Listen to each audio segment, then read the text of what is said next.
اور جو شخص اللہ پر توکل کرتا ہے تو وہ اللہ اسے کافی ہے۔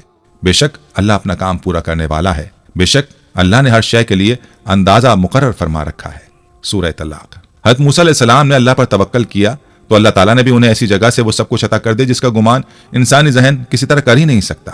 آج بھی جو شخص اللہ پر توکل اور بھروسہ کرے گا تو اللہ تعالیٰ اس کے ہر جائز کام کے لیے کافی ہوگا۔ حضرت عمر بن خطاب رضی اللہ عنہ کہتے ہیں کہ رسول اللہ صلی اللہ علیہ وآلہ وسلم نے فرمایا، اگر تم لوگ اللہ پر توکل بھروسہ کرو جیسا کہ اس پر توکل یعنی بھروسہ کرنے کا حق ہے تو تمہیں اسی طرح رزق ملے گا جیسا کہ پرندوں کو ملتا ہے کہ صبح کو وہ بھوکے نکلتے ہیں اور شام کو آسودہ واپس آتے ہیں۔ ناظرین، قرآن کریم نے جس واقعے کو احسن القصص قرار دیا ہے وہ حضرت یوسف علیہ السلام کا واقعہ ہے جو اپنے اندر بہت سے سبق لیے ہوئے ہے۔ حضرت یوسف علیہ السلام حضرت ابراہیم علیہ السلام کے پڑ پوتے، حضرت اسحاق علیہ السلام کے پوتے اور جناب یعقوب علیہ السلام کے لخت جگر تھے۔ آپ نے بچپن میں خواب دیکھا کہ آپ کو 11 ستارے، سورج اور چاند سجدہ کر رہے ہیں۔ آپ علیہ السلام نے اپنے والد گرامی سے اس خواب کو بیان کیا۔ حضرت یعقوب علیہ السلام نے جناب یوسف علیہ السلام کو اس بات کی نصیحت کی کہ آپ علیہ السلام نے اپنے اس خواب کو اپنے بھائیوں کے سامنے بیان نہیں کرنا۔ اللہ تبارک و تعالیٰ آپ علیہ السلام پر اور آل یعقوب پر آپ کے آباء و اجداد کی طرح نعمت کو پورا کرے گا۔ دوسری طرف حضرت یوسف علیہ السلام کے سوتیلے برادران حضرت یعقوب علیہ السلام کی محبت کے حصول کے لیے حضرت یوسف علیہ السلام کو بابا کی آنکھوں سے دور کرنے کی تدبیریں کر رہے ہیں تاکہ حضرت یعقوب علیہ السلام کی محبتوں کو حاصل کر لیا جائے۔ انہوں نے حضرت یعقوب علیہ السلام کے سامنے ایک پلان کے تحت اس بات کا اظہار کیا کہ آپ علیہ السلام حضرت یوسف علیہ السلام کے معاملے میں ہم پر بھروسہ کیوں نہیں کرتے؟ آپ ان کو ہمارے ساتھ روانہ کریں تاکہ وہ ہمارے ساتھ کھیلیں اور کھائیں پیئیں۔ حضرت یعقوب علیہ السلام نے اس خدشے کا اظہار کیا کہ کہیں تم حضرت یوسف علیہ السلام سے غافل نہ ہو جاؤ اور انہیں کوئی بھیڑیا کھا جائے۔ انہوں نے حضرت یعقوب علیہ السلام کو مطمئن کیا اور حضرت یوسف علیہ السلام کو اپنے ساتھ لے گئے اور ان کو گہرے کنویں میں اتار دیا۔ بابا یعقوب کے پاس آ کر کہا کہ آپ کا خدشہ درست ثابت ہوا اور یوسف علیہ السلام کو ایک بھیڑیا کھا گیا۔ حضرت یعقوب علیہ السلام نے اس بات پر صبر کیا اور خاموش ہو گئے۔ حضرت یوسف علیہ السلام جس کنویں میں موجود تھے تو اس کے پاس سے مصر کو جانے والا ایک قافلہ گزرا۔ انہوں نے پانی کے حصول کے لیے ڈول کو ڈالا تو حضرت یوسف علیہ السلام ڈول کے ذریعے باہر آ گئے۔ انہوں نے حضرت یوسف علیہ السلام کو اپنے ہمراہ لیا اور ان کو گنتی کے چند درہموں کے عوض مصر کے ایک بڑے گھرانے یعنی عزیز مصر کے ہاتھوں فروخت کر دیا۔ حضرت یوسف علیہ السلام وہاں پرورش پاتے رہے اور اپنی زندگی کے ماہ و سال طے کرتے رہے۔ جب آپ علیہ السلام جوان ہوئے تو عزیز مصر کی بیوی آپ کے حسن پر فریفتہ ہو گئی اور اس نے آپ علیہ السلام کو برائی کی دعوت دی جس کو حضرت یوسف علیہ السلام نے ٹھکرا دیا۔ عزیز مصر کی بیوی نے حضرت یوسف علیہ السلام کا تعاقب کرنے کی کوشش کی۔ اسی اثنا میں عزیز مصر اپنے محل میں داخل ہو رہا تھا۔ جب اس نے سارے منظر کو دیکھا تو اس کو بڑی تشویش ہوئی، لیکن اس موقع پر اس کی بیوی نے اپنے رویے کو بدل کر حضرت یوسف علیہ السلام پر الزام لگا دیا۔ حضرت یوسف علیہ السلام کی بے گناہی کو ثابت کرنے کے لیے اللہ تبارک و تعالیٰ نے محل کے ایک بچے کو قوت گویائی عطا فرما دی جس نے یہ بات کہی کہ حضرت یوسف علیہ السلام کی قمیض اگر آگے سے پھٹی ہوئی ہے تو عزیز مصر کی بیوی کا الزام سچا ہے، اگر قمیض پیچھے سے پھٹی ہوئی ہے تو الزام جھوٹا ہے۔ حضرت یوسف علیہ السلام کی قمیض کو دیکھا تو وہ پیچھے سے پھٹی ہوئی تھی، چنانچہ یہ بات ثابت ہو گئی کہ حضرت یوسف علیہ السلام پاک دامن ہے۔ اس واقعے کی اطلاع جب مصر میں پھیلی تو طبقہ اشرافیہ سے تعلق رکھنے والی عورتوں نے عزیز کی بیوی کے کردار پر تشویش کا اظہار کیا کہ وہ کس طرح اپنے ہی پالے ہوئے جوان پر فریفتہ ہو گئیں۔ جب عزیز مصر کی بیوی نے ان کی باتوں کو سنا تو اس نے ان عورتوں کو اپنے گھر مدعو کیا اور ان کے لیے مسند کو تیار کیا اور ان کے ہاتھوں میں پھلوں اور چھری کو تھما دیا۔ ان عورتوں نے اپنے ہاتھوں کو کاٹ لیا۔ یوسف علیہ السلام نے سارے منظر کو دیکھ کر اللہ تعالیٰ سے دعا کی کہ مجھے ان عورتوں کے مکر سے نجات دلا کر جیل خانے پہنچا دے۔ اللہ تعالیٰ نے آپ کی دعا قبول فرما کر آپ سے ان کے مکر کو رفع کر دیا۔ جب آپ علیہ السلام جیل خانے میں داخل ہوئے تو آپ علیہ السلام کی 2 قیدیوں سے ملاقات ہوئی جنہوں نے اپنے خوابوں کو آپ کے سامنے رکھا۔ حضرت یوسف علیہ السلام نے ان کے خوابوں کو سن کر انہیں یہ بات بتلائی کہ تم میں سے ایک شخص سولی پر چڑھ جائے گا اور ایک بادشاہ کا ساقی بن جائے گا۔ ساقی بننے والے قیدی سے آپ نے کہا کہ بادشاہ وقت سے میری بابت ذکر کرنا۔ قیدی آزاد ہونے کے بعد بادشاہ وقت کا ساقی بن گیا، لیکن وہ بادشاہ وقت کے سامنے حضرت یوسف علیہ السلام کا ذکر کرنا بھول گیا۔ کئی برس گزرنے کے بعد بادشاہ مصر کو خواب آیا کہ 7 کمزور گائیں 7 موٹی تازی گائیوں کو کھا رہی ہیں جبکہ باقی خشک بالیاں ہیں۔ بادشاہ وقت کے ساقی کو فی الفور حضرت یوسف علیہ السلام کی یاد آئی۔ وہ یوسف علیہ السلام کے پاس پہنچا تو انہوں نے یہ بات کہی کہ 7 سال خوشحالی کے بعد 7 سال عالمگیر قحط پوری دنیا کو اپنی لپیٹ میں لے لے گا۔ خوشحالی کے سالوں میں اگر غلے کی تدوین کر لی جائے تو اس سے لوگوں کی غذائی ضروریات پوری ہو جائیں گی اور قحط سالی کے اثرات سے بچ جائیں گے۔ حضرت یوسف علیہ السلام کی تعبیر کو سننے کے بعد بادشاہ مصر نے حضرت یوسف علیہ السلام کو اپنے قریب کر لیا۔ اس موقع پر حضرت یوسف علیہ السلام نے وزیر خزانہ کی ذمہ داریوں کو اختیار کر لیا۔ بعد ازاں آپ عزیز مصر بن گئے اور مصر کے انتظامی امور آپ علیہ السلام کے ہاتھ میں آ گئے۔ جب خوشحالی کے سالوں کے بعد عالمگیر قحط نے پوری دنیا کو اپنی لپیٹ میں لے لیا تو جہاں پر دنیا کے دیگر مقامات کے لوگ اس کے زیر اثر آئے وہیں پر حضرت یوسف علیہ السلام کے بھائی بھی اس قحط کے اثرات کی زد میں آئے۔ تو جب انہیں اس بات کی اطلاع ملی کہ مصر سے غلہ مل سکتا ہے تو وہ بھی آپ علیہ السلام سے غلے کے حصول کے لیے پہنچ گئے۔ حضرت یوسف علیہ السلام کے سوتیلے بھائی ان کے پاس آئے تو انہوں نے ان کو پہچان لیا، ان کو باتوں باتوں میں ان کے خاندان کے بارے میں معلومات لی اور یہ بات کہی کہ اگلی مرتبہ جب تم آؤ تو اپنے چھوٹے بھائی کو بھی لے کر آنا۔ جب حضرت یوسف علیہ السلام کے بھائی جانے لگے تو ان کی پونجی کو بھی ان کے سامنے ڈال دیا گیا۔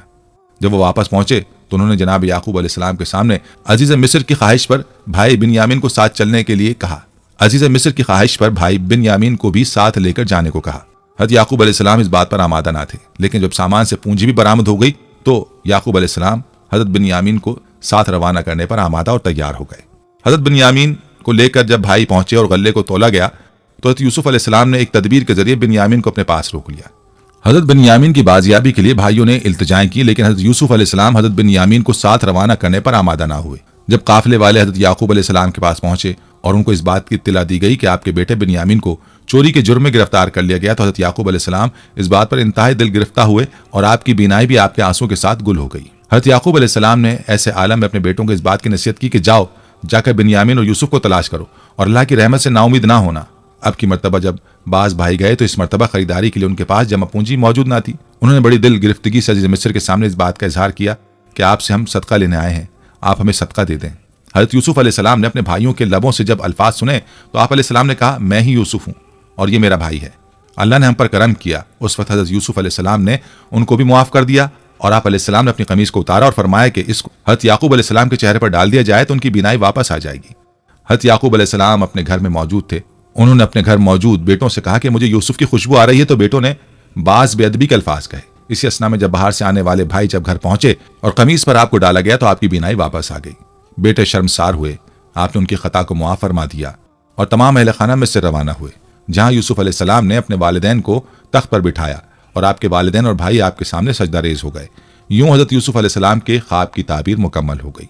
دوستو، حضرت یوسف علیہ السلام کا قصہ صبر و استقامت اور اللہ پر توکل کی عمدہ مثال ہے۔ حضرت یوسف علیہ السلام نے ہر بڑی سے بڑی آزمائش میں اللہ پر بھروسہ رکھا۔ اللہ نے انہیں کنویں سے لے کر مصر کے قید خانے سمیت ہر جگہ آزمایا۔ بالآخر اپنے توکل کے بلبوتے پر حضرت یوسف علیہ السلام نے ایک عظیم الشان سلطنت پر حکومت کی۔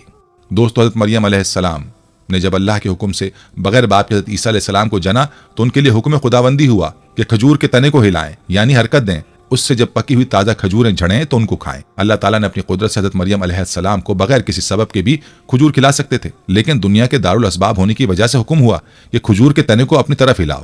چنانچہ حضرت مریم نے حکم خداوندی کی تعمیل میں کھجور کے تنے کو حرکت دی۔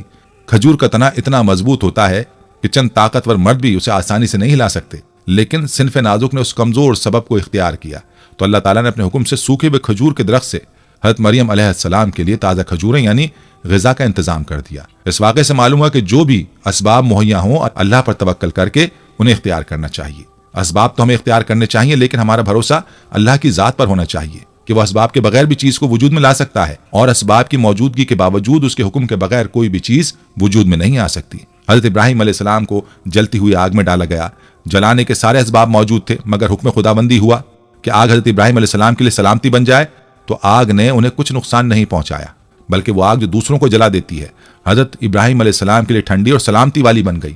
اسی طرح حضرت اسماعیل علیہ السلام کی گردن پر طاقت کے ساتھ تیز چھری چلائی گئی، مگر چھری بھی کاٹنے میں اللہ کے حکم کی محتاج ہوتی ہے۔ اللہ نے اس چھری کو حضرت اسماعیل علیہ السلام کی گردن کو نہ کاٹنے کا حکم دیا تھا، لہذا کاٹنے کے اسباب کی موجودگی کے باوجود چھری حضرت اسماعیل علیہ السلام کی گردن نہیں کاٹ سکی۔